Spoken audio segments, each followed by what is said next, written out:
All right, well, good afternoon, everyone. I want to, first of all, thank everyone for joining us for this update. This afternoon, I'm sad to announce that we have now lost 10 Georgians to COVID-19. As you can imagine, our hearts are broken for these families, their friends, and the local community, and certainly our prayers go out to all of them.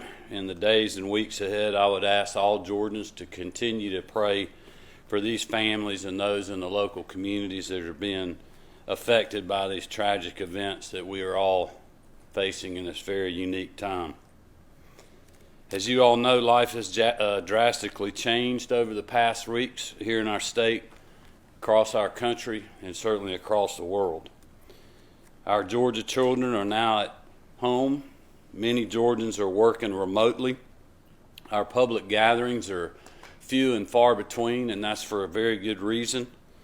Some healthcare facilities, including Georgia hospitals, are ramping up their capacity as they see more and more patients and are providing critical treatment to those that are in need. Leaders at the federal, state, and local level are working hard to make the right calls at the right time to keep our citizens safe. I will tell you there are no easy answers, and the guidance continues to change as we fight to stop the spread of COVID-19. Moving forward, we must remain dynamic and responsive.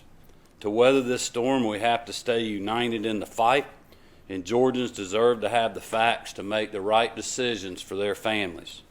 They need as much information as possible to keep their loved ones safe.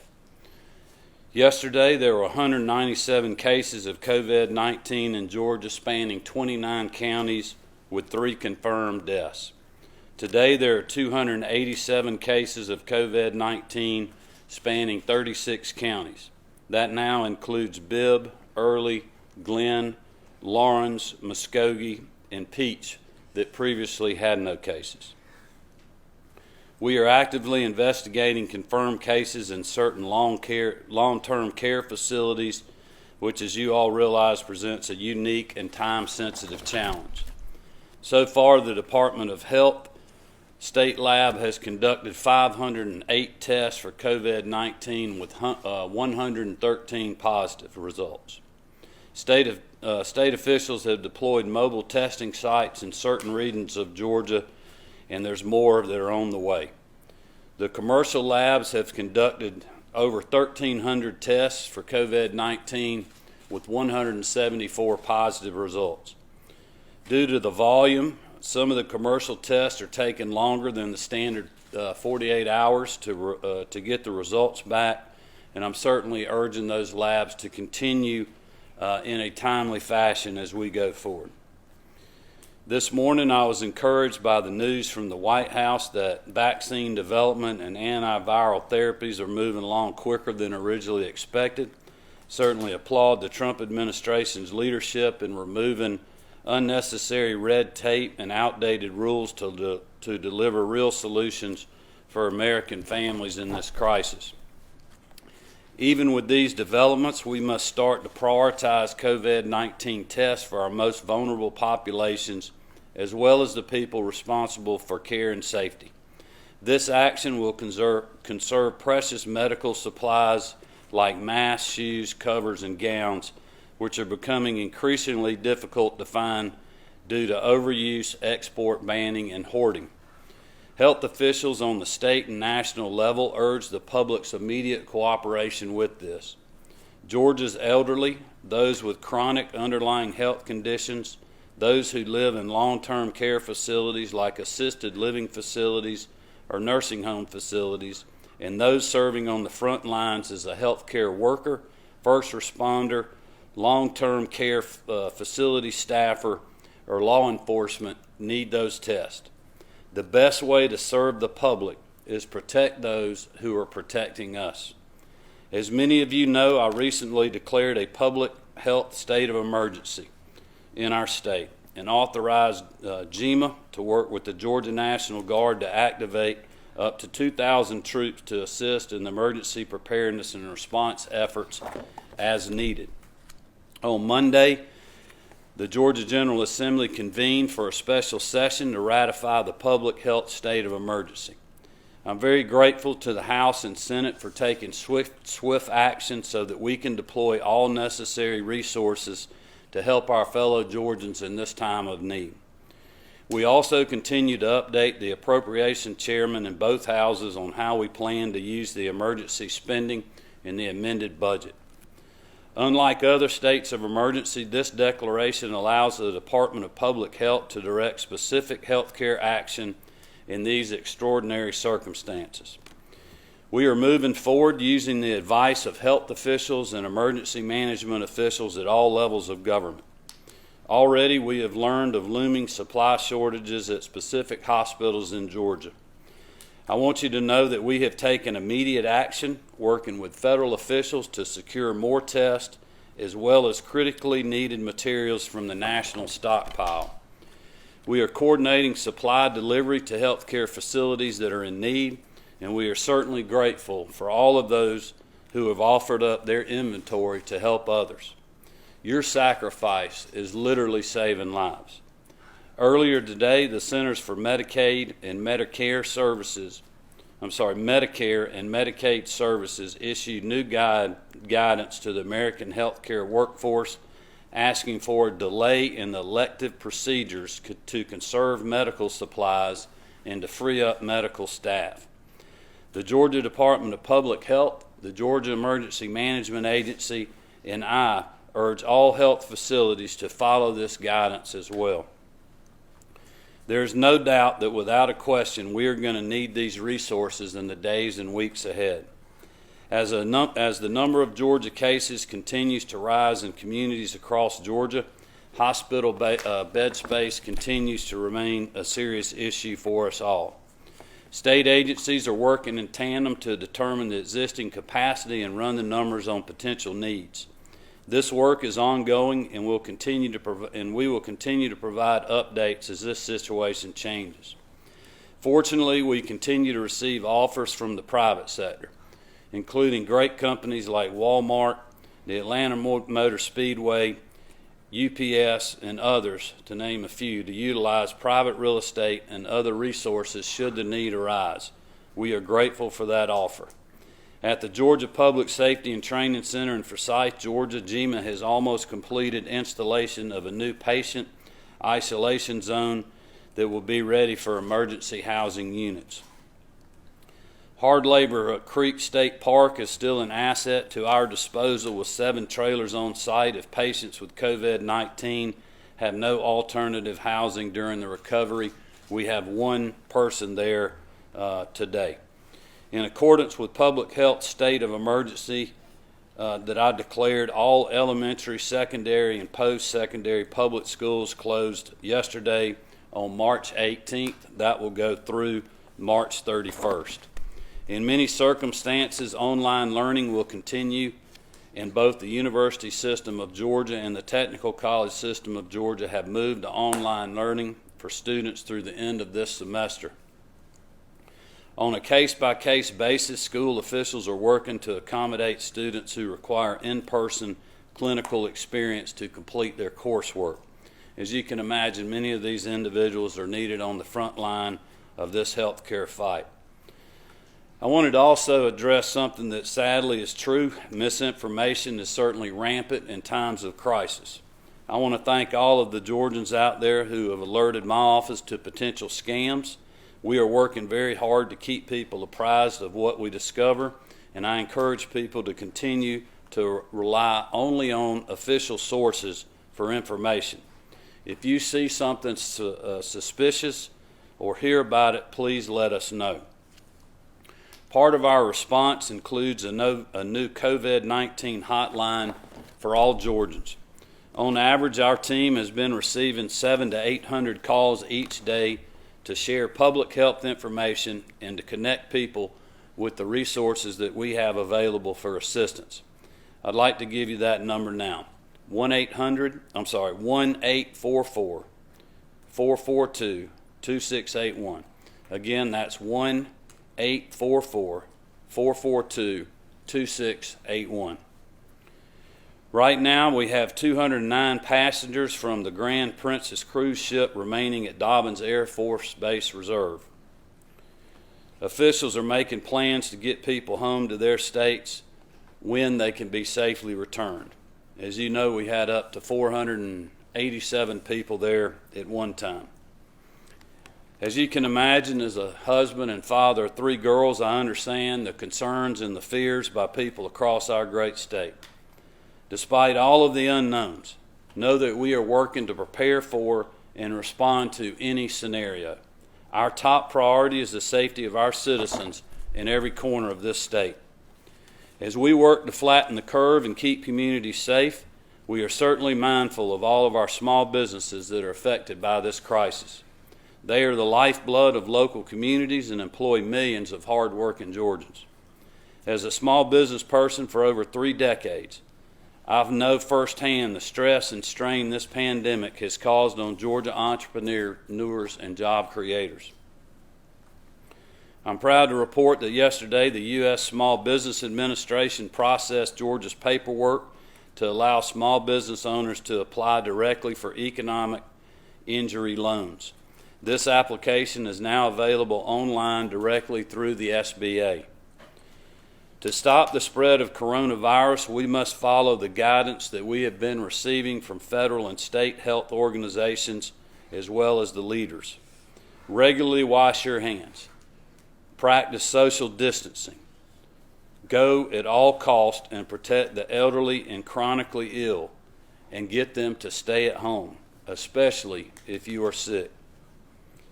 If you're experiencing symptoms consistent with COVID-19, I want to urge you to call your doctor or urgent care clinic. Do not show up at an emergency room or your doctor's office unannounced. I would ask you to remain calm, act responsibly, and help us urge your fellow Georgians to follow the medical recommendations that we are giving. Right now, I'm not mandating business closures, shutting down public events, or forcing people into quarantine. I am, however, leaning on the advice of medical professionals and scientists, as well as urging local officials to do what is in their best interest and the best interest of their communities to keep their communities safe and stop the spread of coronavirus. We are all in this fight together, and together we will emerge stronger than ever. I would like you to all continue to pray for our men and women in law enforcement, our first responders, and the healthcare providers across the state who are doing everything in their power to keep us out of harm's way and literally save lives around our state.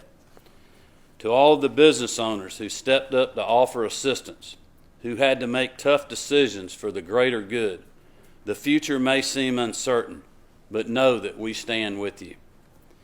With that, I'm going to run through some questions that we've received from the media, and at the conclusion of that, I'll see if we have any more that have come to us during my remarks. The first question is thoughts about a statewide mandatory quarantine. At this time, I do not plan to issue a statewide mandatory quarantine. I continue to call on locals to take the appropriate action for their communities. I can tell you that I've been in touch with the community leaders in many of the hot spots that we have seen around the state, asking them what they need, if they needed me to act, and at this time they are telling me that their communities are stepping up, they're following the guidelines and the advice that we're giving them, and that is making a real difference, and they are saying do not do this at this time. The second question is would there be a no payment policy for government-run utilities to help the population not pay or discount on utilities? I will tell you that some companies have enacted these policies to temporarily halt disruption in service due to non-payment, but it depends on that company. The third question is when are you going to mandate the shutdown of bars, restaurants, and citywide shutdowns like San Francisco and New York to prevent the spread, and why the delay? At this time, I do not plan on forcing businesses to close. If the circumstances change, I will take the appropriate action. For now, I believe that most Georgians are heeding the advice of health officials and medical providers. Our decisions will continue to be based on the facts and the expert advice that we're getting from healthcare providers and folks like Dr. Toomey and the Georgia Department of Public Health. The next question is, how can we help healthcare workers who have children? Parents can search for child care on the Department of Early Care and Learning's website, www.qualityrated.org. That's www.qualityrated.org. I want to commend Amy Jacobs and her team at DECAL for this great work that they have been doing. Parents can search by location to see what's open nearby, or they can call 1-877-ALL-GA-KIDS. That's 1-877-ALL-GA-KIDS, and speak to a child care expert. As of this morning, 916 child care programs are open, and over 1,100 are now closed in Georgia. Yesterday, we put out a press release applauding the YMCA of Metro Atlanta for offering child care for healthcare workers. This is quite an amazing thing that's been put together. I will let you know that the Y is already at capacity, so we are directing parents to the Department of Early Care and Learning for more direct assistance. The state, as I mentioned earlier, is now reporting 10 deaths. Which counties are they from? This is another question. The counties are as follows: Early County 1, Fayette County 1, Dougherty County 4, Floyd, Fulton have 2 each, and Cobb County has 1. The next question is, many people are upset that a state senator went to the Capitol earlier this week when he's showing symptoms consistent with COVID-19. Can the governor speak to the senator's decision and what precautions he might be taking? I would just say that this is a good example of why we need people to follow our advice, follow the advice of their medical provider. Stay home if you are sick. If there's any doubt, stay home. We've had this happen in many places around the state with sick individuals attending funerals, which has created one of the hot spots that we have around the state. And I think this is a good example that we can all learn from. The next question is, the governor suspending the state's certificate of need law and to give nurse practitioners freer rein to respond to the crisis? I will tell you that this time that we are reviewing both of these proposals with our legal team, and we will continue to keep the public updated if we decide to move forward with that. The next question is, how many doctors and nurses have tested positive for the virus so far? We do not track positive cases by profession. The next question is, how can private labs apply to the state for reimbursement? At this time, the state lab is conducting its own test, and private companies are acting independently. I will tell people, as we mentioned earlier, we're asking to save the test for the frontline healthcare workers, the elderly, the medically fragile, and the other folks that are priority. And this is coming directly from the CDC's advice so that we can test the people that are on the front lines of keeping us safe in our hospitals and medical facilities. I would caution Georgians that want to get tested, if they're trying to do that through a private site, to make sure you are vetting that site. If you have any questions, please call our 1-800 number for advice on whether you should be tested, and if you're going to do that, where that would be available to the private sector. The next question is, will the state place orders such as curfew or a shelter-in-place order? As I've mentioned before, that is not under consideration at this time. I want to continue to urge Georgians to follow the directives that we have given. Avoid large gatherings, practice social distancing, and make sure that you stay home if you are sick. Continue to wash your hands and wipe down surfaces that others may be exposed to. The next question is, how will the new drugs approved by FDA be distributed to Georgians? As you can imagine, we are working very closely with our federal counterparts on this and many other things, and we'll keep you updated on plans for distribution when this becomes a reality. The next question is, a number of businesses in my area are asking if the governor can do something about tomorrow's sales tax deadline, March 20th. The March 20th is the deadline for businesses to pay their February sales taxes. I'll tell you that our Economic Impact Committee of the Coronavirus Task Force is actively researching this option and many others, but at this time there are no plans to delay the payments for tomorrow.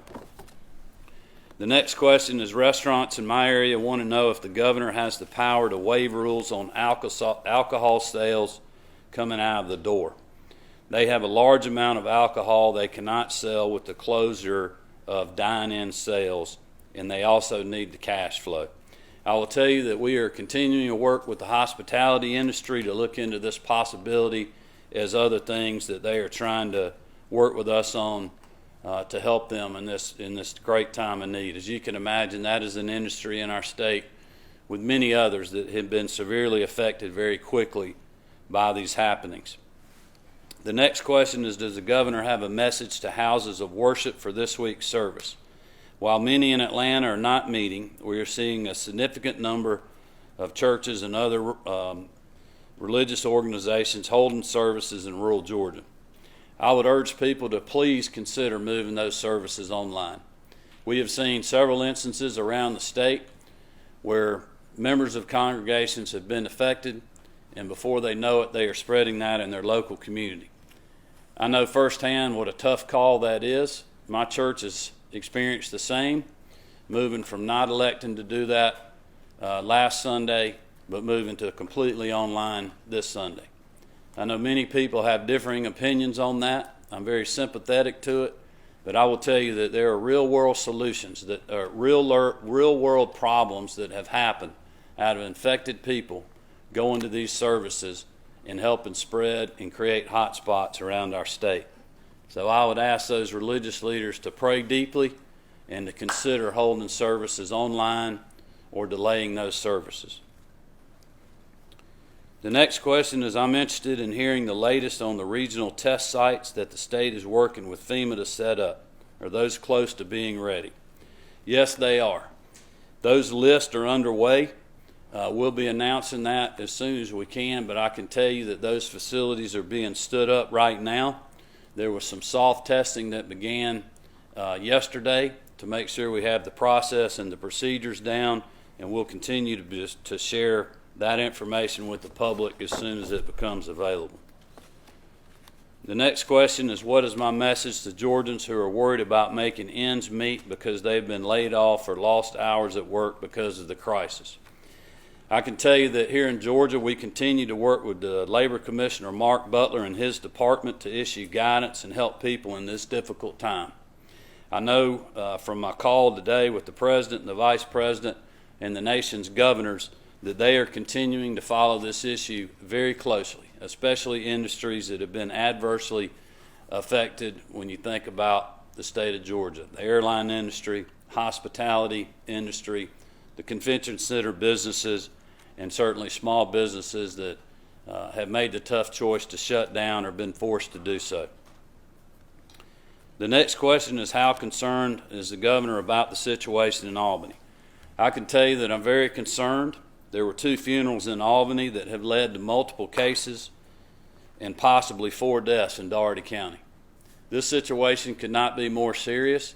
I want to urge the community leaders, the business people, the faith leaders to all have a conversation to educate the public of why it's important for people to do the right thing and to do it immediately. Social distancing, stay at home if you potentially could have been attended one of those funeral services, and many, many other things. I will tell you, late last night I was on the phone with the chairman of the commission down there who is doing great work to work with the local community to raise awareness. I asked him specifically if there's anything he needed me to do, action he needed me to take. He mentioned a few things to me which we have already deployed the Department of Public Health resources there. We are working on the additional quarantine site that they feel like they'll need to be made available. GEMA's working on that. So we have the EPI team, I believe as well. Dr. Toomey may want to speak to that, but I believe they're already on the ground there, and we are on top of that situation. But we need the community's help to stop that. The next question is, do you expect the number of cases to go way up over the next couple of weeks?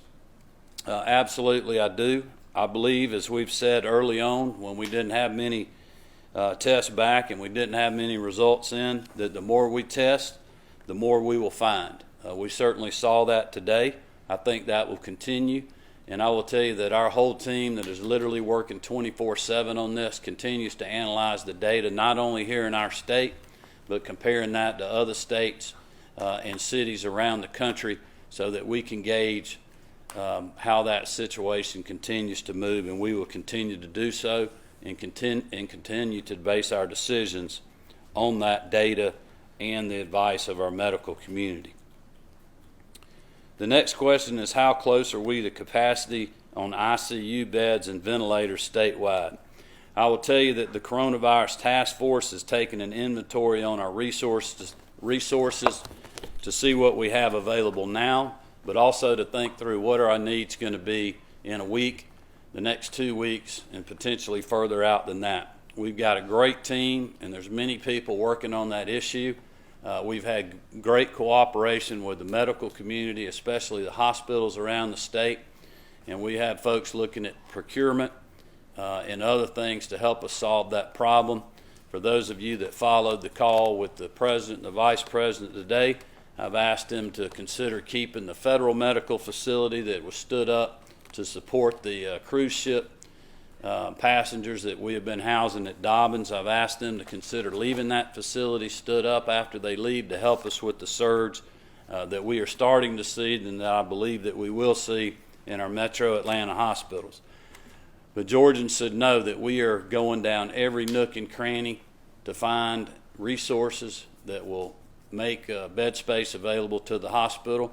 And I will tell you, our hospitals continue to do some incredibly creative things, and there's a lot of people working on this issue.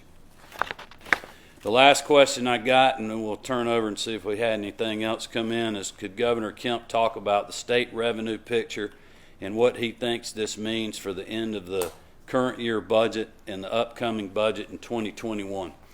I will tell you that we continue to monitor that. That is something that our state economist, Jeff Dorfman, the OPB, our budget director, Kelly Farr, the two chairmen, Chairman England, Chairman Jack Hill from the House and Senate Appropriations Committee, and many, many other people are continuing to work on. We realize that this is going to be a very tough environment. We don't know exactly what the federal government's going to do from a disaster funding. I threw out an issue today to the president and the vice president. I know there were other governors on that call that weighed in after I did that supported that idea. I know they have many, many things being thrown at them right now. We have made and are in the process of making our congressional delegation aware of that issue. But I know that is something that the president and the vice president are taking very seriously.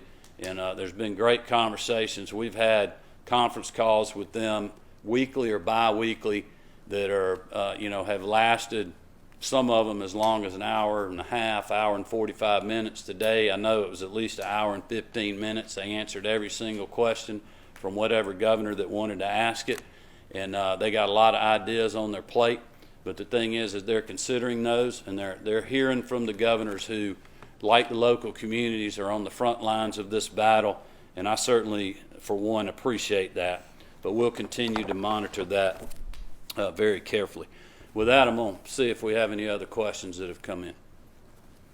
Okay, at this time, we don't have any other questions. I'm going to turn it over to Dr. Kathleen Toomey, who is the director of the Georgia Public Health Department in our state. They like our team and local communities and folks on the front lines of the health care with our emergency responders, EMTs, and law enforcement, people at GEMA, people at the National Guard that have been delivering supplies, literally working 24/7 on this issue. I want to thank Dr. Toomey and her team, all those hard-working Georgians that are literally deployed all across our state, supporting the local communities. I want to thank her for what she's doing, and I'll turn it over to Dr. Toomey. Thank you. Thank you, Governor. I received many questions, some of them duplicates, so I won't repeat the questions, but I'll augment some of the answers where appropriate. we had a lot of questions about testing. I think this is a continual question about our testing, how we're doing it, why is it limited.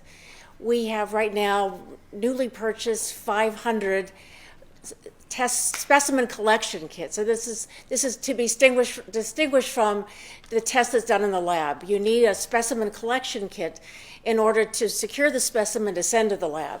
Our public health laboratory, by the end of next week, has over 200, the capacity to test over 200 of these specimens.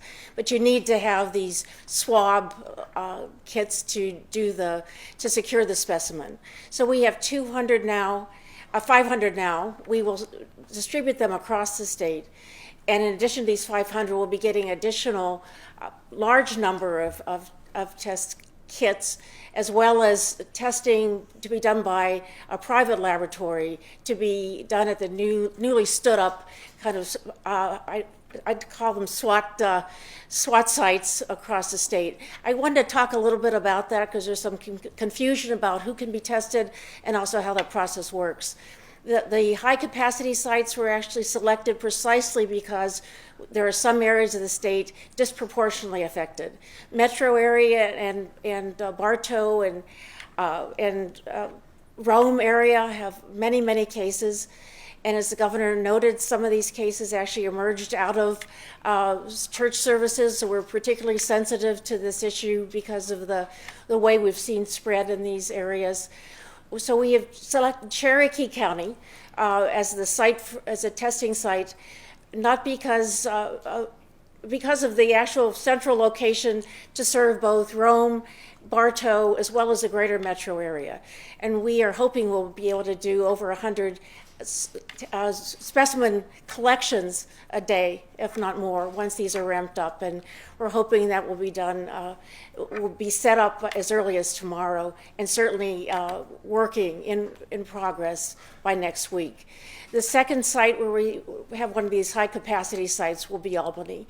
And as the governor noted, Albany is one of our areas, hotspots around the state. We recognize we have to work very diligently with the hospital there, as well as the broader medical community, to ensure we have the capacity to follow up individuals at high risk. We have limited testing statewide, even at these high capacity test sites, to the individuals who are most at risk for infection, that is the elderly, that's over 60 years old, those with chronic health conditions, and those are symptomatic individuals, not just people who have these conditions, but who actually have symptoms already, but also healthcare workers. Healthcare workers are the first responders for us. They are on the front line. We have to ensure that they are healthy and safe and able to provide the care that we need. Also EMS and other first responders, police, fire. These will be our prioritized people to be seen at all of our test sites statewide, not just at these high capacity test sites.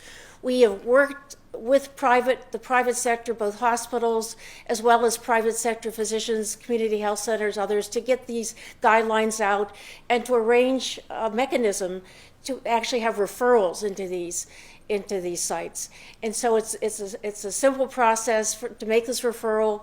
We should be able to have the capacity statewide to take these referrals from providers. And part of this is because we have been asked by providers to do this.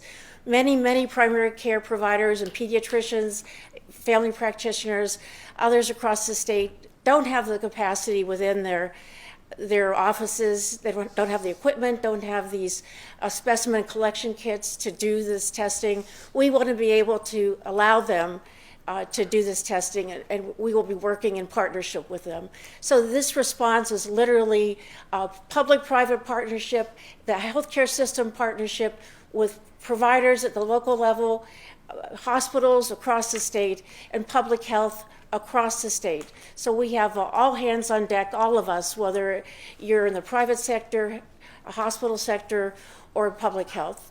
There's a lot of questions too about why have our numbers gone up so dramatically? Part of that is, as Governor noted, is we're doing more testing, but also it's not unexpected. We are seeing community transmission, particularly in some of these hotspot areas. And so in some ways, the message we're trying to get out to everyone is that testing is important, but the most important thing that Georgia public can do right now is follow these guidelines to stay home. Don't go out if you're sick. Honor the social distancing requests. Help your elderly, that they don't have to go out and secure groceries or get themselves exposed. Make sure that you protect your neighbors as well as yourself. And as I've said so many times, our response to this epidemic is going to require all of us working together, not just to protect ourselves and our family, but also the whole community. So it's going to take this collective effort of working together to ensure that we can combat this virus.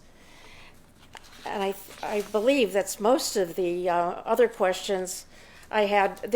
I also received a question about the quarantine in the Georgia House and Senate. And I just wanted to say that decision was made certainly in consultation with me, but also that recommendation was not any different than we would make to a church, to a school, to any other situation where there is the potential for widespread transmission, widespread exposure to this virus.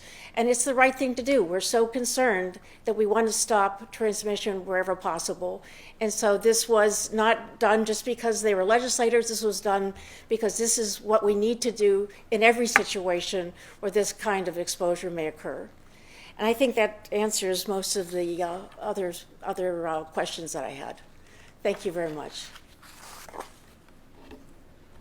I want to again thank everyone for joining us. I want you to know that we're going to continue to keep fighting every day. We need your help, as Dr. Toomey said. We'll continue to keep you updated as we have new developments. And please just continue to practice the things that we're asking. Have a great evening.